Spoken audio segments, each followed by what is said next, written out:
news flies around every minute, you need the ability to relate and connect with what matters and stay up to date.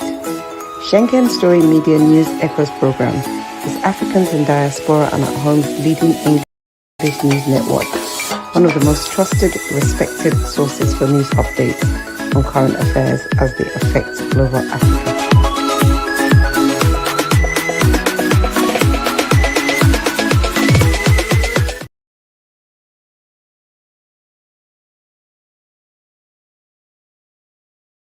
Um, uh, yes, I think we have small. Okay, you're welcome. You're welcome to Wednesday Global Africa Updates SSM. My name is Magdode Niwejua, and I'm here with George Chuku from Toronto, Canada. George, can you still hear that piercing sound? Yes, I can. Yes, I can. Yeah, well, you're welcome, George. You're welcome. Good morning, viewers from around the world, and welcome to our Wednesday Global Africa. I want to welcome you today, all the way from Canada.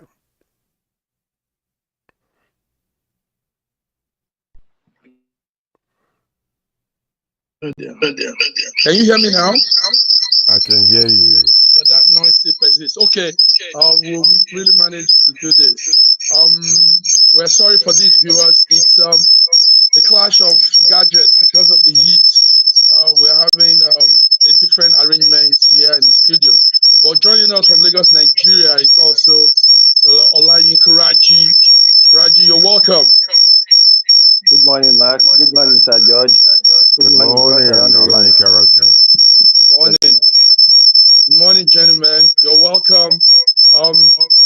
It's burning heat in Europe now.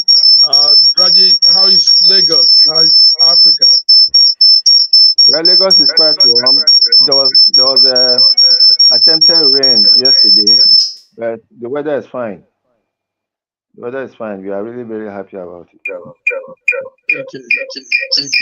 Good. Anyway, George, we know your end too might be a little bit warm.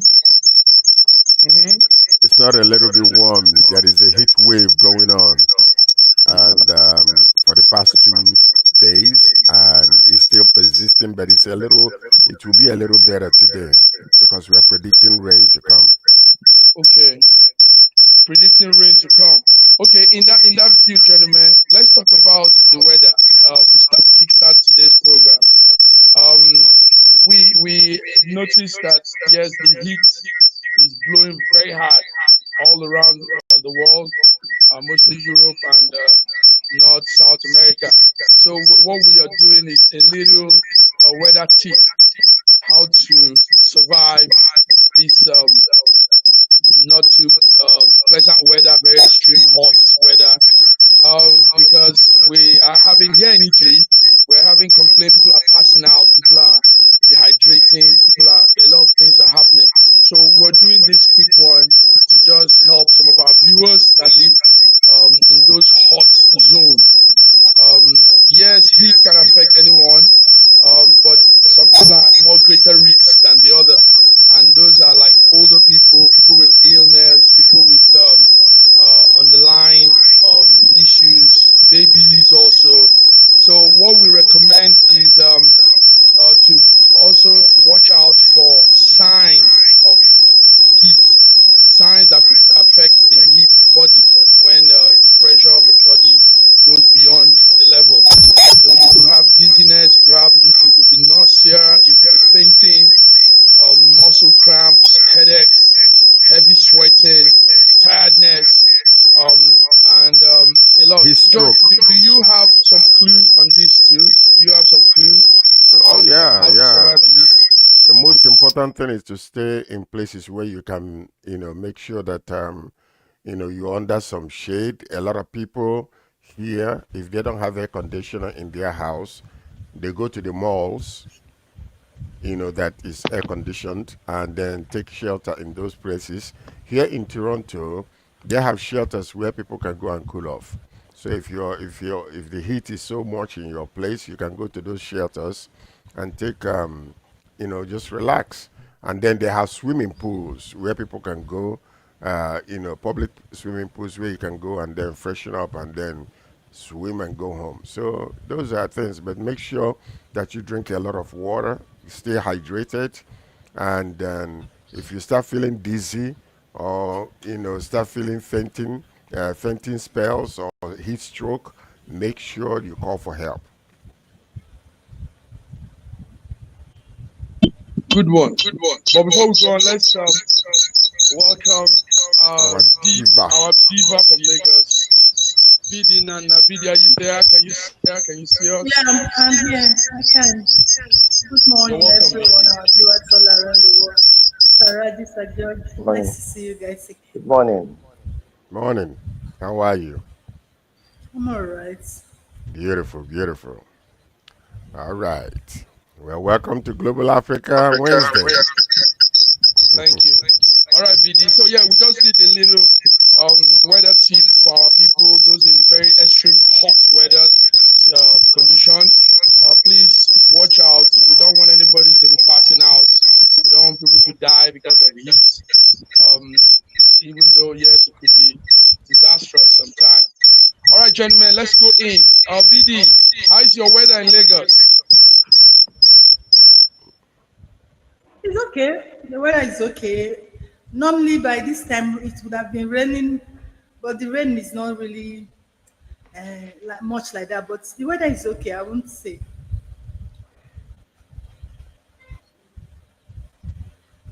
So, joining us from UK, London, UK, is Femi Okay. Femi, you are welcome to Global Africa 26 June 2025. Are you there? Someone's got their mic off. Hello? Can you hear me? Yes. Yeah, we can hear you. Femi. I can't hear anything. Can hear you, Femi. Okay, hi. We can hear you. Okay, fantastic. Glad to be on the show. Welcome. Hello, BD. How are you?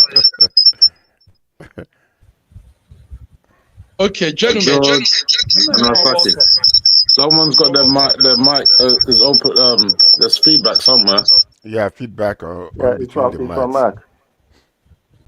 It's from the studio. I'm sorry for this, gentlemen. In fact, our viewers, it's like we just said earlier, the heat wave. Maybe it's got a live feed showing, so it's affecting. It's going into the mic. Yes. Can you hear me now? Yes, Yeah, the screen is yes, on. we can. I can hear you now. The screen is off. We can't hear you. All right. So anyway, let's go into the news proper. Have you got another computer or another phone on or something showing it live? Then that will make that. That will mean that'll be the reason why it's having the feedback. George and Morasak, Raji. I'm not Razak. Yes. Yinka is okay. Not Okay. Yeah, all the way from London, eh? Yes, ready for today. Huh? I know you are. I know you are.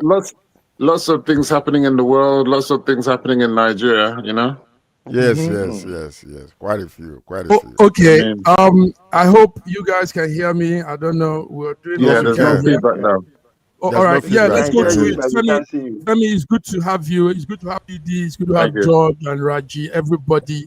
It's a good news to start with. Let's start with Egbetekun. That's the IG, Nigerian police IG says they've arrested 28 suspects over that Benue massacre. Gentlemen, when I heard this news yesterday, I was excited because for too long, this massacre has been going on and we've never had any time they say some people have been caught, people behind it, Let me start with Raji. Raji, is it true that the police has some suspect now?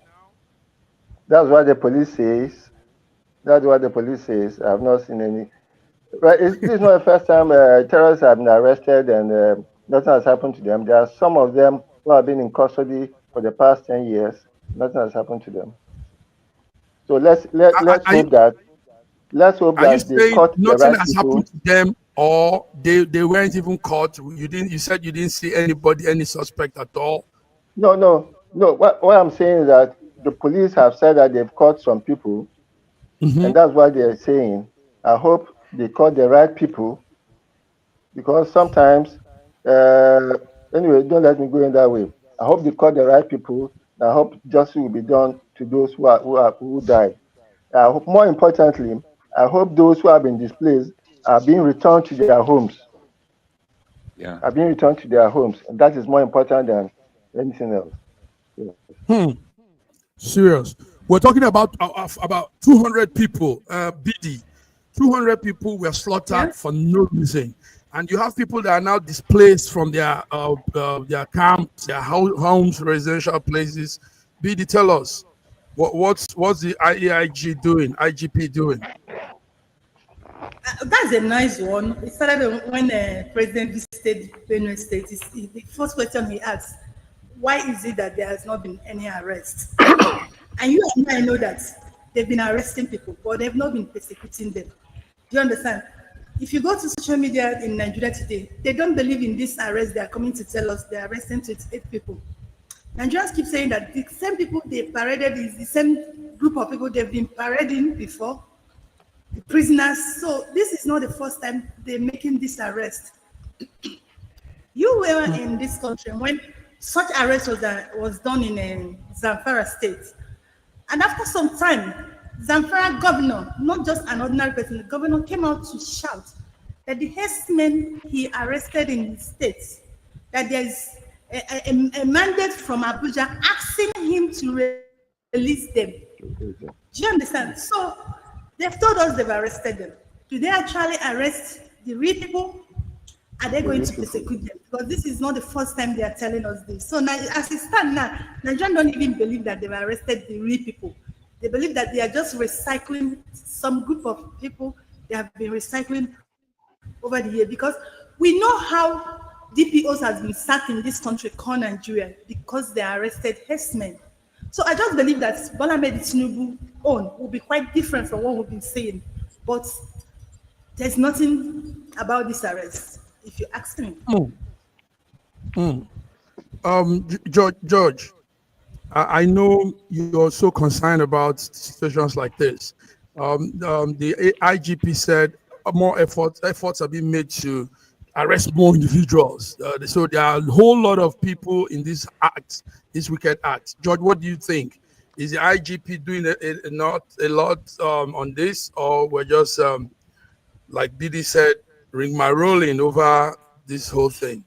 Well, we don't know what is true or what is not, you know. And hearing that 28 people were arrested, and weapons were recovered, and there are 2 key arrests that took place. 2 masterminds caught on June 19th, and 7 more arrests on June 20th. We don't know. The facts is we are hearing what the IGP is saying, but whether it can be authenticated.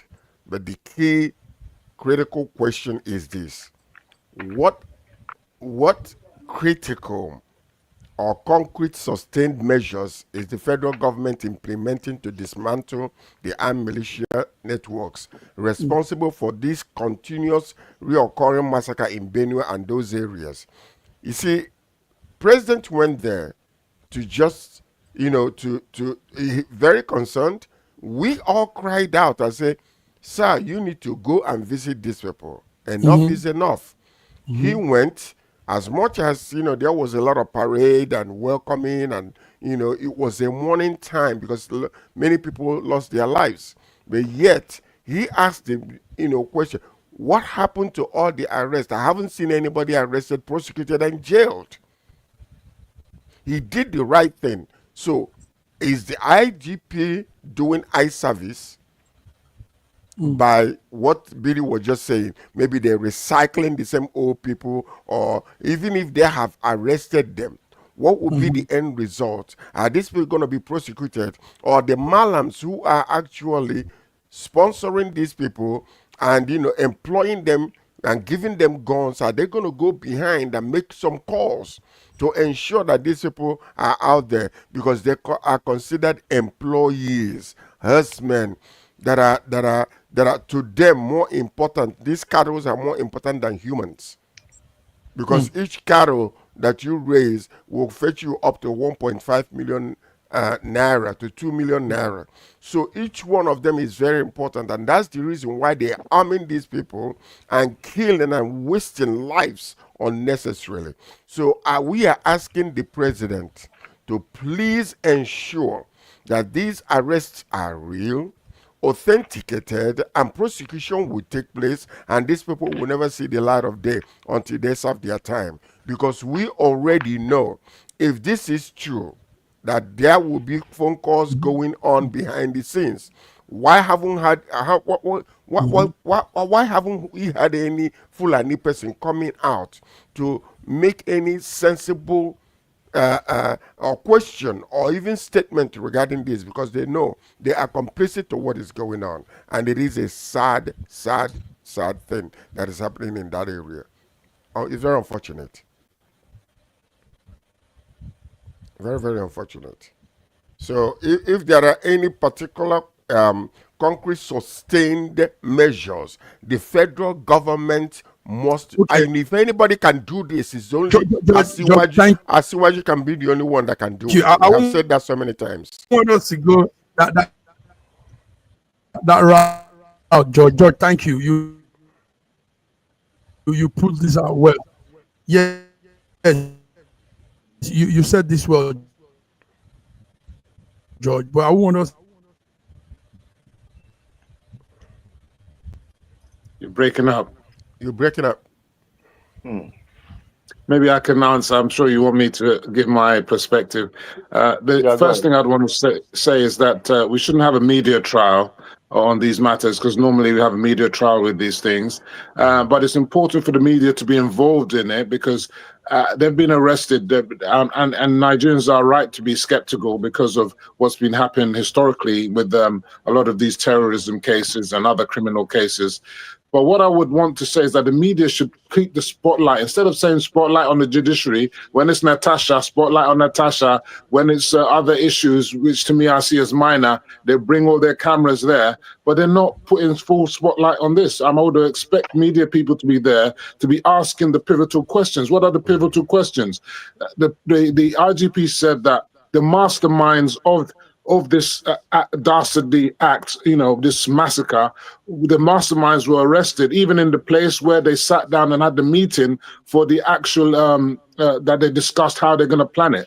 Now, you have to ask yourself, what about the forensics? Because they said weapons were captured that were used in the event. How are they so sure that those weapons were the ones used in the event? Because, when you go through case and criminology and throughout the case, you have to prove. So I would have expected them to have collected shell casings of the bullets, so that they could then forensically attach the bullets to the actual guns, so that we can say, yes, this gun was found at this person's place. And when they did the the matching of the bullets, they can see that the bullets came from were the same bullets that were used in killing certain people. So if we don't have all that following through, I can see the case. I can see the case not panning through, and they may have stumbling blocks. The other thing is, what about some of the people saying recycled convicts? Well, we know that the Minister of Interior has put biometrics for all the people in prison. So I'd have thought they could cross-check with the database there to see if any of them are actually existing prisoners. Now, I want to ask now, does the Nigerian police force have a comprehensive biometric database for everybody that's been arrested? Because criminal records, are they still doing it by hand and photocopy? We need to ask these questions. See, because at the end of the day, all these things are in the air. And I think I want to, along with George, say that we thank the president for asking a pivotal question. Why has there not been any arrest? And I think these questions should have been raised and should continue to be raised every time there's these dastardly incidents. So every time it happens, the president or all those concerned say, why haven't there been arrests? And maybe that will ginger those who are concerned to always get arrested. You know that when a policeman has been shot or kidnapped or whatever, they always find the person. There's always an arrest. So, you know, when 200 people are being killed and there's no arrest, it's like, wow, what's going on? So now we need to find out, and I think media must concern ourselves with what was the motive behind this killing. It's not enough to say they were arrested. They must be interrogated and must come out to the public so that to dispel a lot of the assumptions that are being said. I mean, George made some stuff. You're assuming that they're Fulani, for example. They might not be Fulani. You understand? Let's get the facts out there before we start jumping to conclusion and find out what was the motivation for them doing this dastardly act. I mean, it could be a tiff between individuals or communities. It could be any number of silly reasons. But let's find out. And if there is a good conspiracy, like they're saying there's a jihadist invasion or whatever, let's find out. Then that means that we must find the people behind the people, because that means they must have been sponsored. Then there must be a money trail.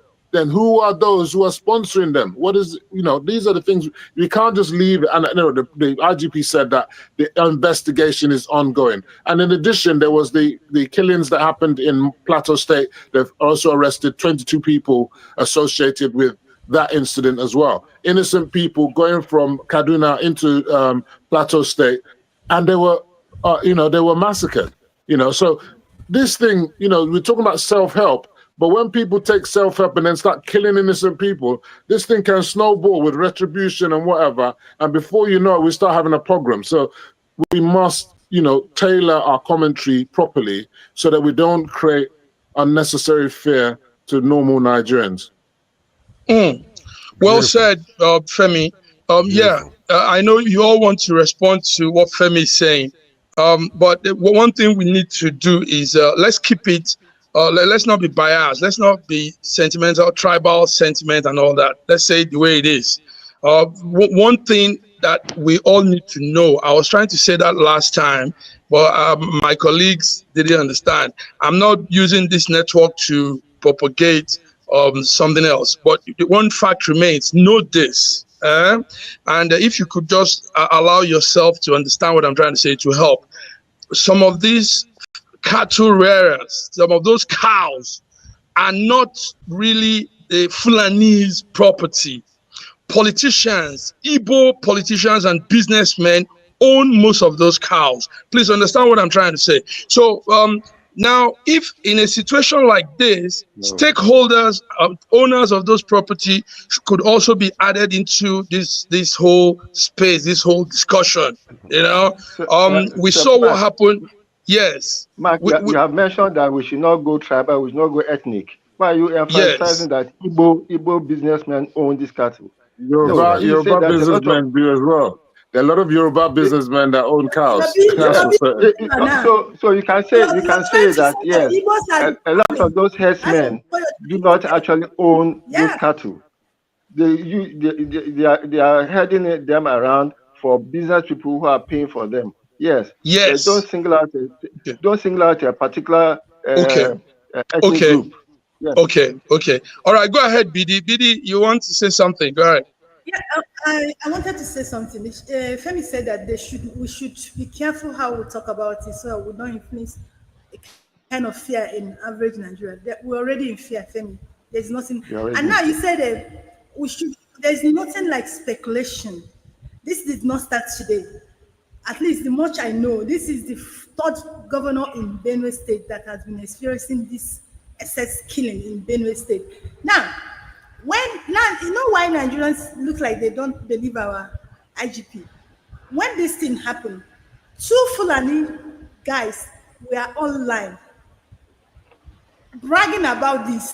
They even they threatened a very dark man who went there, that they just killed small of you people. That listen to what the guy said. I will send you the video. He said, Fulani just killed small of your people and you're making noise. And you went there. We don't want to see your leg there again, because this thing is just the beginning, that you're going to see more. 2 boys were on Nigerian airspace making such utterances. If the Nigerian police actually wanted to arrest, those 2 boys would have been the first people they will apprehend. But till now, their pages are there, they've not apprehended them. Do you understand? So there's nothing like speculation, and there's not like don't put fear. Even me, I'm not in Benue, I'm in fear. There is fear in Nigerians. I am telling you because this is Come on, BD. today, BD. and Now, it's still happening. The government have not done anything. Do you understand? BD, no one is coming to come and kill you in Lagos. Come on, let's be real. Ladies and gentlemen, the greater danger is in the selectiveness of the application of justice. If it has been somebody, if it has been an Okoro or Ngbati man making those posts on social media, would have been arrested. They would have arrested them right now, right away. They would have fished them out, arrest them. Well, my response to that is the IGP is not a Fulani man. Okay, so the days when you might say because the IGP is Fulani, that's why they didn't arrest him. That's not the case now. So we must shed more light on it and put more publicity and say those people must be arrested. That's the case. Well, hold tight. What Femi is saying is 100% correct. Listen to this. The reason is there are so many things lacking in the investigation. He just detailed out how they can go and get the case, the case shelling of those bullets, those cases. You can use it and compare it to the guns that actually was used or they discovered to see whether those are still the same. So these things is like fingerprint. But what I'm saying also is you are telling Nigerians to do something that usually is not in their mind. For them to because do this, it is not applicable. You are going to do a ballistic test with a local gun. With a local gun. No, please, let's no. The guns they are using are not local. Even if it's a local gun, it is not. Yes. Even if it's a local gun, when they do gun tests on it, they will know whether the bullet casing came from that. Yes. It's like fingerprints. When the bullet goes through the rifle opening, it leaves a mark on that bullet. You do a ballistic test on a Shakabula, on a Dane gun. Yeah, you can. It's like fingerprints. Gun. You can. He uses pellets. Yes, you can. He uses pellets. A local gun. No, that's a shotgun. That wasn't a shotgun that they used. It wasn't a shotgun. They used high rifle, high-powered rifles. Yeah, they didn't use shotgun. But anyway, in any case, what we need to find out is not that there can be what is the motivation? What's the reasoning behind? And that needs to come out into the media as soon as possible. I think our investigative journalists are not really doing a good job. Normally, when you find that there's been some criminal activity, they get to speak to the convicts, and really these people have confessed. Apparently, so the IGP says they confessed to it. So they must tell us what was the reasoning behind what they did. I'm surprised the IGP didn't actually say, that this was what they say was the reason why they did what they did. You understand? Or that may be coming out soon. So people in the PR of the police need to get that message across so that at least it can forestall future events. This is what led to this, and this is how it happened, so that we can see. And one thing I want to also say is that I think we need to have a heat map as to where all these incidents have been happening. Because if you do a heat map of the locations one by one and the timing, and then you may find certain footprints, certain similarities about where things happened, how they happened, the time that they attacked, how they got away, all these kind of things. Because if there's a conspiracy, they would tend to have similar methods of operations. There can't be like millions of people doing this thing. There must be groups, tight-knit groups of these people. They need to be infiltrated. That's another job for DSS and internal security people. And by they need to be infiltrated. By the way, these people that were arrested must be put together, moved to Abuja, just like they have been doing. Prosecute them from Abuja, because we have seen this happen every time. When they arrest somebody from any part of Nigeria, except for these areas, they will move that person straight to Abuja for prosecution. So let all of them, or they have been moved to Abuja. Yeah, that means if they have been moved to Abuja, then let's put our eyes and pin on them to make sure they don't disappear like the rest of them. Let's follow the justice system to ensure that prosecution takes place and they are jailed and serve their own time. Gentlemen and lady, let's you're all saying it the way it is, and viewers, we have viewers here watching, listening. Viewers, this is it. Wednesday, Global Africa, SSM. Let's come back. Let's do a small break. Drink water, take a glass of coffee or something, and we'll be back. Thank you. This country has some of the most extraordinary culinary diversity in the world. I'm talking about Nigeria. This first dish is amala abula, made popular by the Yoruba people in southwest Nigeria. It starts with amala made from dried yam and then is covered in a variety of soups. Next we have ofe nsala, a white soup that is synonymous with the Igbo people of southeastern Nigeria. It goes best with fufu, or akbo as the Igbos call it. Next we have suya, the most well-known food of the Hausa and Fulani people of northern Nigeria. Meat is covered in a peanut-based powder called yaji and cooked over an open fire. This is banga and starch, a classic of the Urhobo people of Delta State. Lastly, we have onunu, a plantain-based swallow of the Izon people in South Nigeria. We are eating it with fisherman's soup, popular throughout this whole region. And of course, we don't forget the jollof rice. This is popular everywhere in Nigeria. I think what makes Nigeria so great is the diversity of all the different people coming together. These beautiful ethnic groups living side by side, sharing culture and cuisine is what makes Nigeria such an amazing country to visit. Nigerians should be so proud of that cultural heritage, as there is so much more that unites than divides them.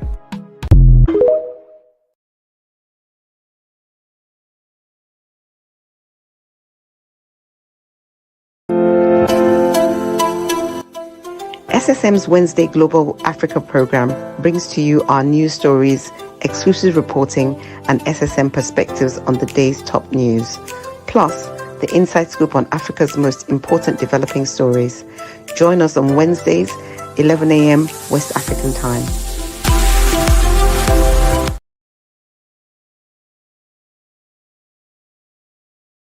Nigeria, we hail thee, our own dear native land. Though tribe and tongue may differ, in brotherhood we stand. Nigerian soul are proud to serve our sovereign motherland. Here are 3 things that I absolutely loved about Nigeria. Number 1, I fit in. I fit in. Melanin, caramel, chocolate, mocha, whatever you may call it, I fit in, baby. I felt at home. I didn't feel out of place. I didn't feel like anybody was staring at me. Nobody was looking at me strange when I walked around in the stores. I mean, everybody was minding their own business. Number 2, the people. I mean, Nigerians are a vibe. The diverse culture, the different tribes, the different religions, the people are a vibe, okay?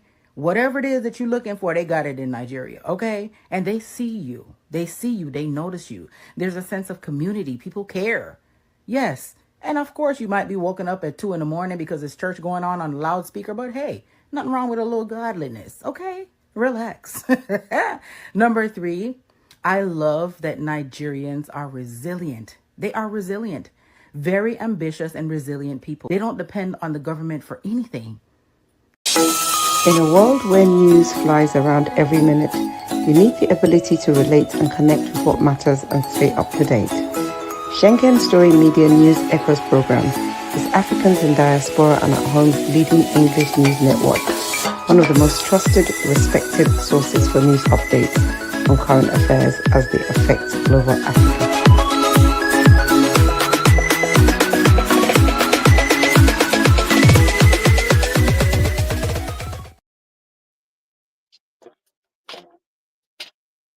Hello, are we on? We can't hear you.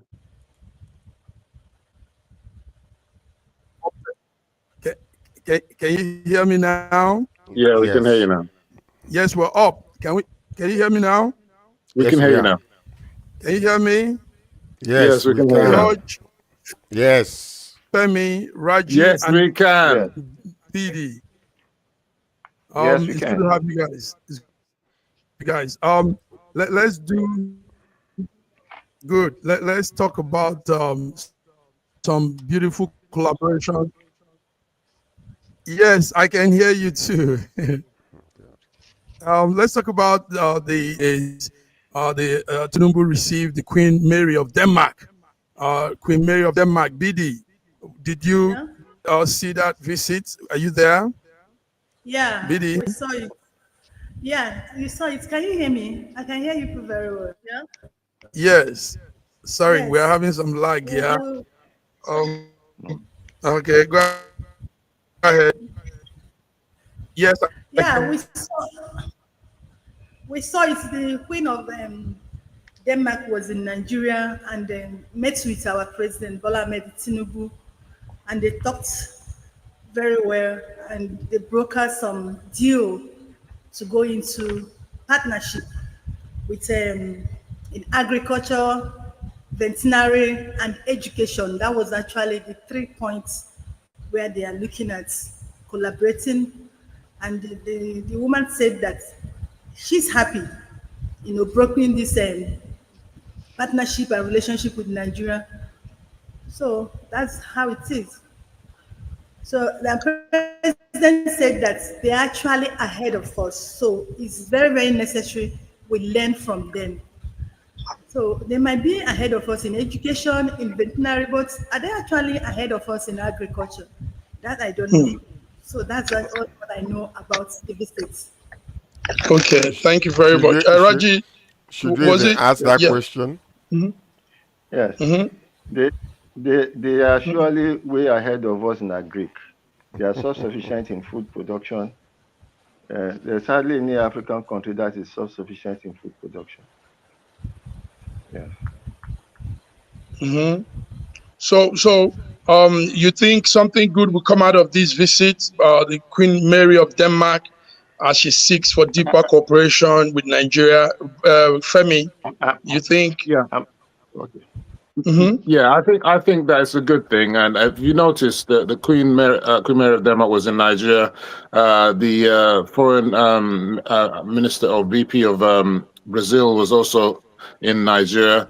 This is all about Belarus. Also, were involved in the 2000 tractors. So you can see that what Tinubu is doing about agriculture is beginning to take its shape.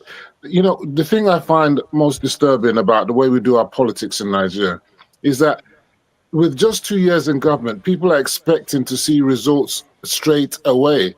It's absolutely impossible for you to change Nigeria in any serious measure. Like in terms, like Raji said, that we are not self-sufficient in food. It's not possible to change that narrative in 2 years. But what you do have to do is start the planning and put things in place and to discuss with our foreign partners so that they can assist us, so that we can help ourselves. So I also don't think that Nigeria is not self-sufficient in food. I think our main problem is actually a lot of the food that we grow gets wasted. Most of what, about 40-50% of what is produced gets wasted because it doesn't get processed properly, or it gets damaged. You understand? So that's where the problem is. So we need to increase our processing capacity and our storage, the lack of proper storage facilities and transport and infrastructure. Those are all the things that are negating us being self-sufficient, because you can produce all the food you like in the rural areas. If you can't get them into the city, if you can't process them enough, you can't, because all these tractors will come now and they'll make all this agricultural products. If we don't transport them to, processing plants and then to the city, to the end customer, it's going to be an exercise in futility. Exercise in futility. George, we've seen many international foreign leaders, foreign personality visit Nigeria, and we hear all of this, cooperation in this, collaboration in that, but we get little result. George, do you agree? Well, like what Femi was saying earlier, if you have a government or a leader who was doing good, and then after he leaves, then you continue from where that leader stopped. Then it's easier for you to measure, well, I'm continuing from, the good of the past. But right now, what you are seeing, we have a dead government, previous president. I am sorry, but it is true. He destroyed a lot of things. He did not do much of anything. And then, before the handover took place, there were so many things, the coloring of the Naira, all kinds of gimmicks that we're doing to discourage our current president, and eventually he succeeded. Let me tell you something. Some of the things we have seen a lot of, what I would call very good visits that are taking place, even recently. And even to the point where it seemed as if that our president is resurrected, he's articulate, his oratory is very, very sharp, and he's even more alive now than when he first started. No, but he's more alive now than when he first started. So now with this visit of Queen Mary Elizabeth of Denmark, we see that also what they are emphasizing on is preparing Nigeria projected 400 million population in 2050. So we are going ahead. Tinubu encouraged more foreign investments and aligned with the renewed hope agenda. He did that. Danish companies like Maersk and I think it's Grundfos were praised for aiding Nigerian infrastructure. Now the First Lady also called for integrating traditional Islamic school into formal education. Let me tell you, this is very, very important. If we're going to change the narratives and what's going on in the North, this is something a must do. We must do that. Because when you allow these kids to only go to Islamic school, they teach them all these things, and they are not up to par when it comes to other people. Put them in normal schools. Let them get educated. These are sharp minds that needs to be developed. So Queen Mary expressed interest in green economy, women business development, and child health. So all these people that are coming to Nigeria, kudos to our president, kudos to the current government right now, because of we are seeing a lot of improvement, and a lot of things that has been done in the past is beginning to yield fruit. So I believe from where I'm Please, so where is the fruit, Sir George? Oh, it is. There's a lot of changes taking place, my dear. It wasn't like this 2 years ago when he first started. Okay. So we are seeing a lot of improvements. You can't be outside country and saying there's a lot of improvements. You need to be in Nigeria to say that. Well, you can also. Okay, hold on a second. 1 second. Your face is looking more Allow her. Let me tell you something, Biddy. You can also be in Nigeria, okay, and be in a swimming pool. When it's raining, you won't feel the effects. So you can be surrounded with all the people around you, but things are happening in other places. We have seen a lot of improvement when it comes to the economy, when it comes to the stability of the Naira, when it comes to a whole lot of things. We've seen it happen. It's not as fluctuating. But George, in that sense, I think it's advisable we use with numbers, statistics. George, I think we don't just say that for the mere sake. Let me say. Okay. What is the improvement? Excuse me, what is the improvement in the education you said you have seen? In Abuja, FCT, capital of Nigeria, students have been at home for 4 months. In Abuja, I'm not saying in Lagos, I'm not saying in Bauchi, I'm not saying in Akwa Ibom. In Abuja, FCT, they've been at home for 5 months. They're on strike. And nobody said anything about it. It was okay. Go to Abuja Street now. They've been there with Very Dark Man. They've been on the street since 2 days. And the government have not deemed it necessary to speak to them. They said there's improvement here. No. There's improvement. Wait, excuse me. Improvement. The Naira is getting stabilized at 1,587 Naira. Please, you should make me. It's been steady. It's been steady. It has been steady. What kind of steady? George, Biddy, mine is George. Mine is. Let's go with numbers, George. Let's do with statistics. We can't just say those words because we want to say. So I would rather say we keep it. Let me give you some statistics. The growth rate is more than it has been, and growing faster than it has been for decades right now. That's one. Two, inflation is coming down. 3, our Federal Reserves has gone up to 38 billion of recent. In the first quarter of this year, the federal revenues has gone up to 6 trillion for the first 6 trillion in the first quarter. Things are happening. That means the main problem of Nigeria right now, especially government-wise, is not raising enough revenue.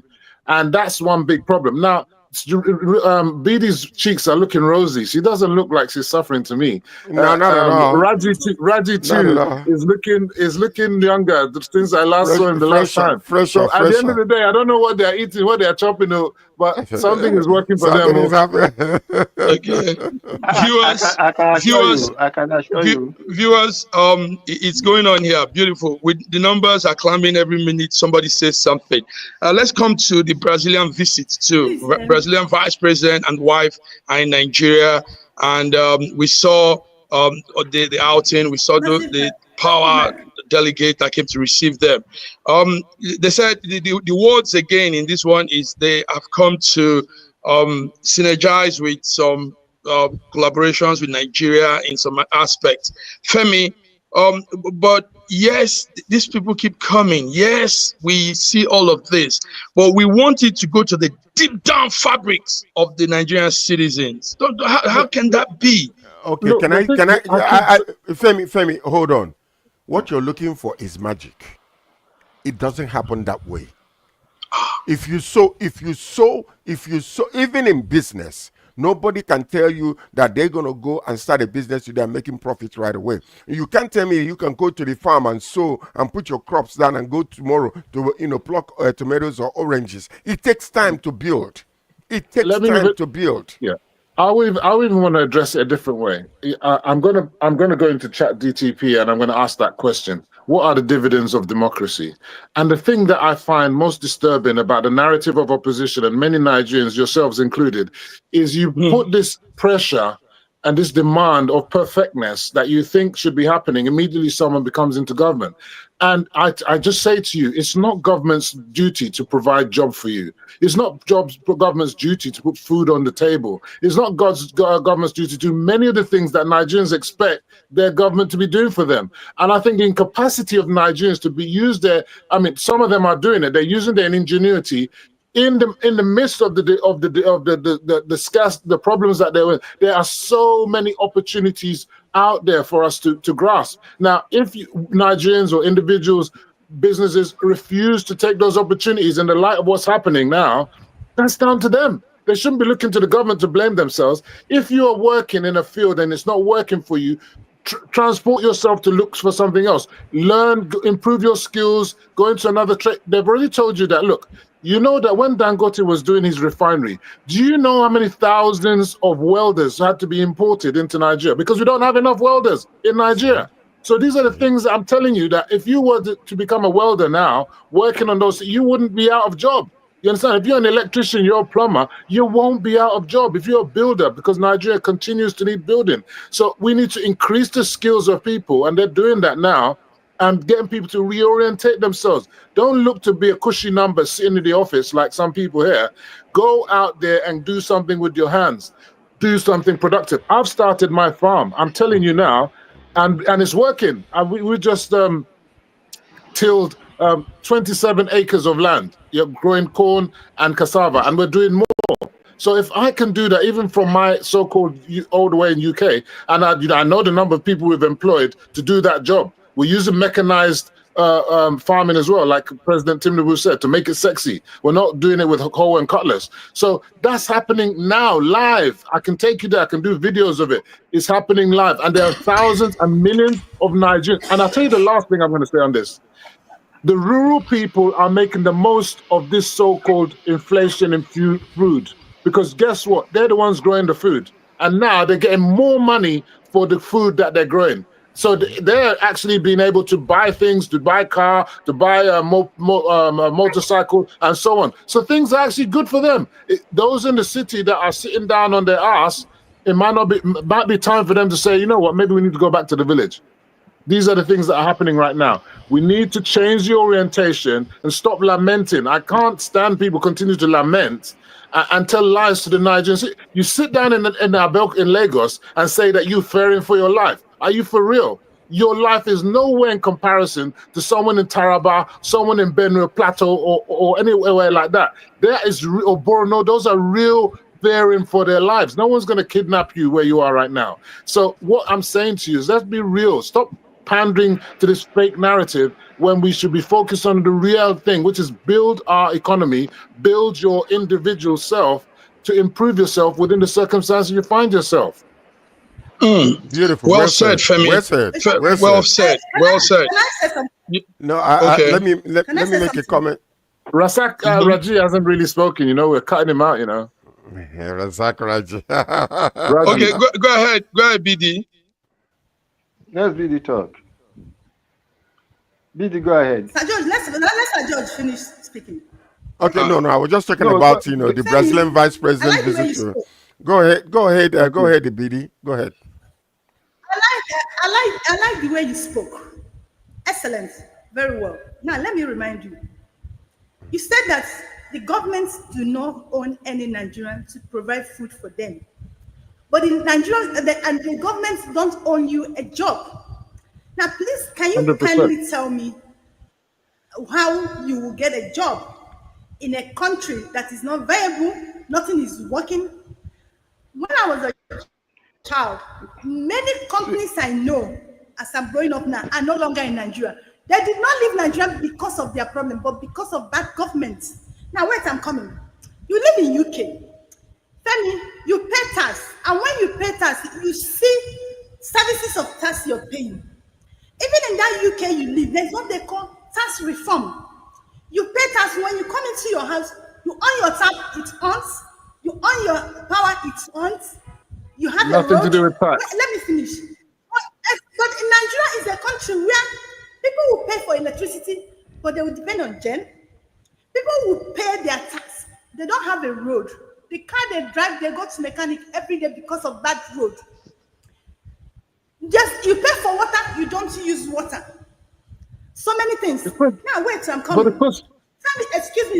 Excuse me, let me Go on, carry on. Now let me tell you.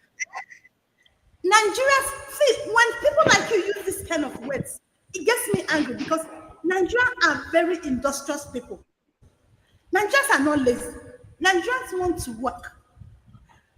Do you know why a lot of people leave Nigeria? It's not because they can't work and make money here, but because of no system. When you are in UK now, you can program yourself. I'm going to do two work in the next 3 years. And after that 3 years, I would have saved this, I would have said it, I would do that. No. And it's work for you that way. But you cannot do that. Let her talk now, please, Femi. Let her talk, please. I'm not stopping. I haven't said anything. Now you are butting in. I have a friend who lives in Switzerland.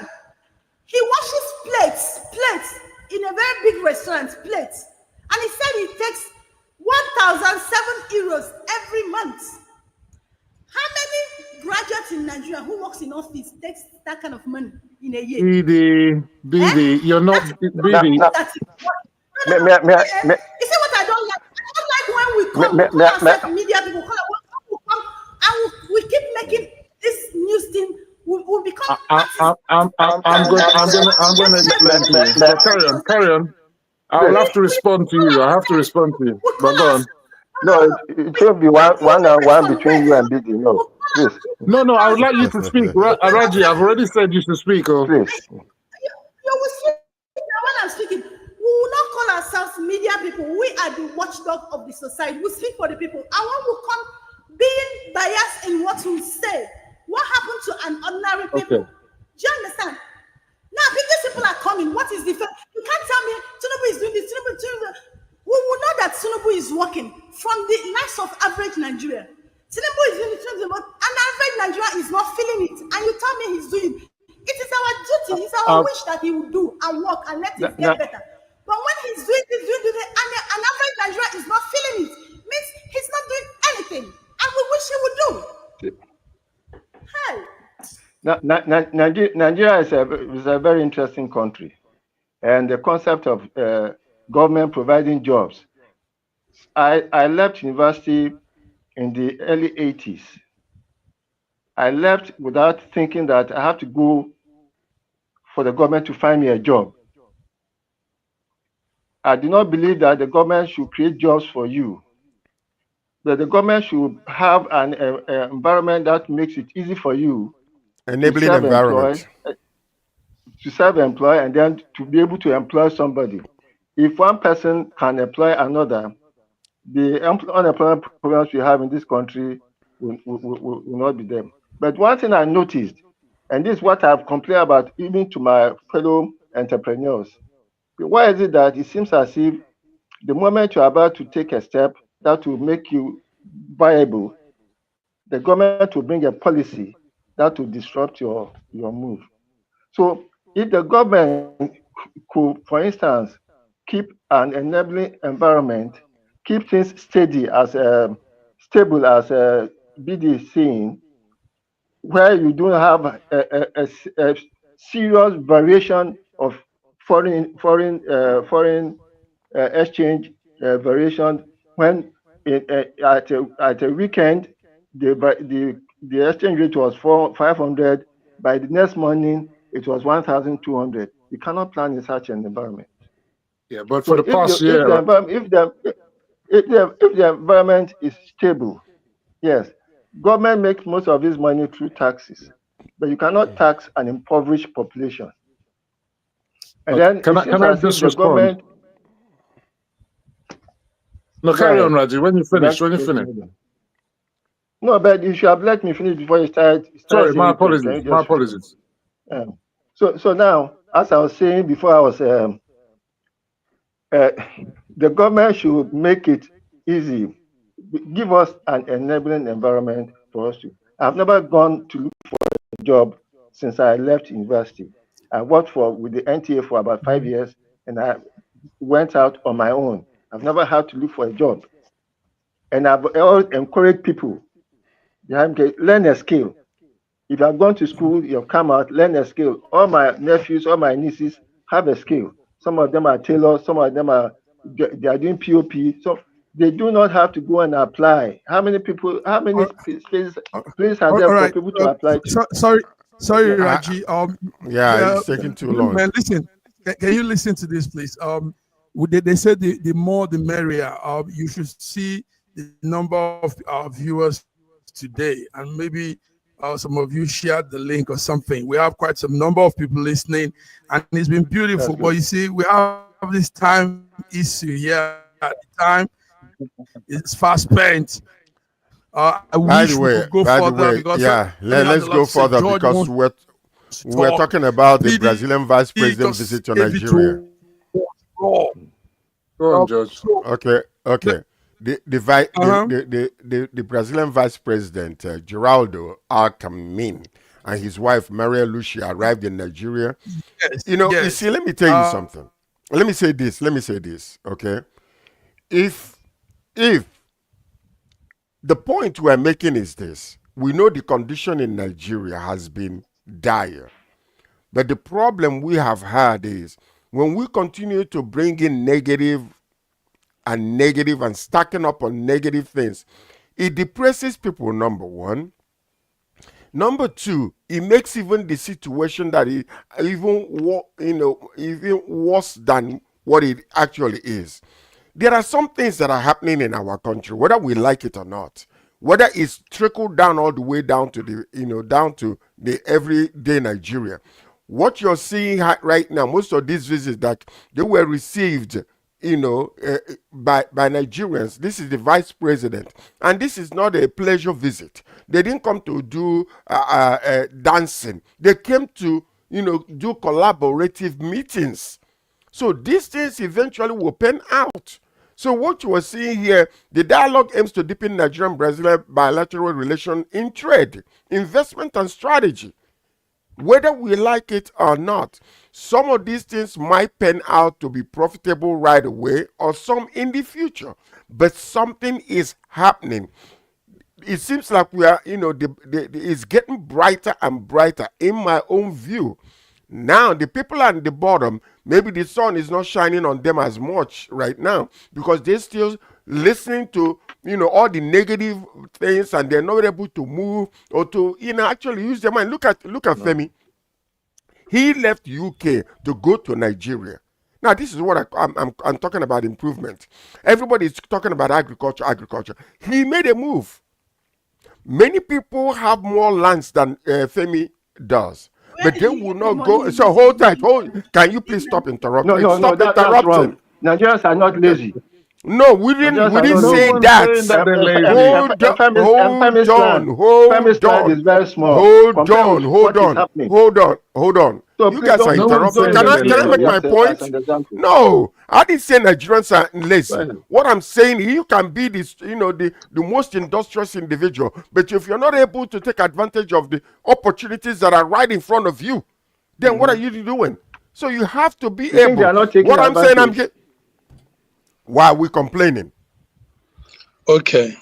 Why are we complaining? Stop complaining. Gentlemen, stop complaining. Can I have my say now?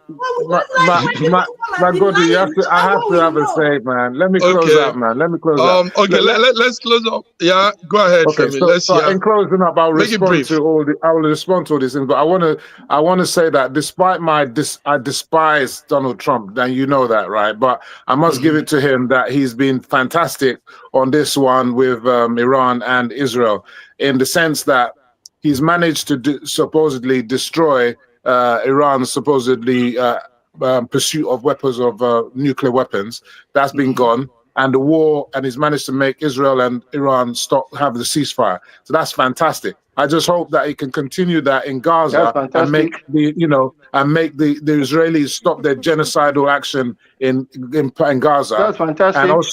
And also bring peace in Ukraine. Wow. And back to Nigeria. Back to Nigeria. Hold on,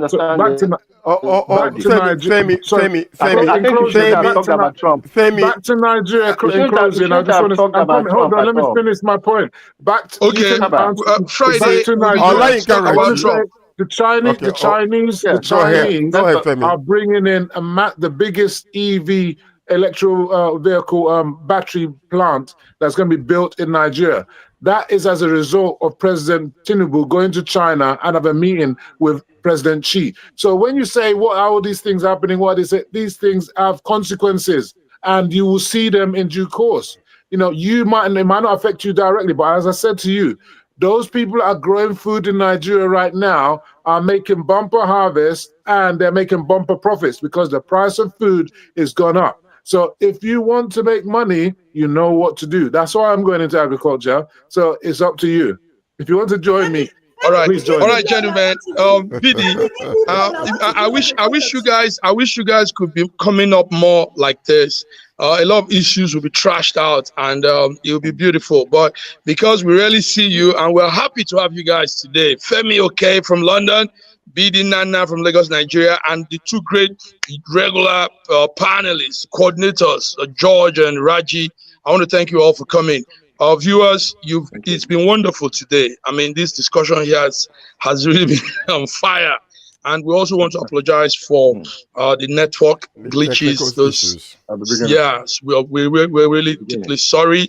A lot of networks are experiencing this now because of the heat wave. We also want you to take care of yourself as you enter into the summer. We'll be coming on Friday, Femi. Friday is that day we talk more on the Trump and Gaza and Iran and everything. And George and Raji do very well to tell us their part. So come on that day too. I want Femi to be there on Friday, please. Femi, yes. I've got my show tomorrow. 3 days in a row is going to be too much, man. I've got a show it's going to be too much. Okay. All right. And anytime we see you, you didn't mention Adaobi. You didn't mention Adaobi. Yeah. It's because of the timing. We have to go now. I'll be talking about that tomorrow. Yes, I'll be talking about that tomorrow. Okay. All right, we'll join you to talk about it. All right, gentlemen. Yeah. Raji, thank you. Raji, you're actually calm today, like Femi observed. We know you have a lot to say. That's why. Friday, bring it on. On Friday, bring it on. I didn't.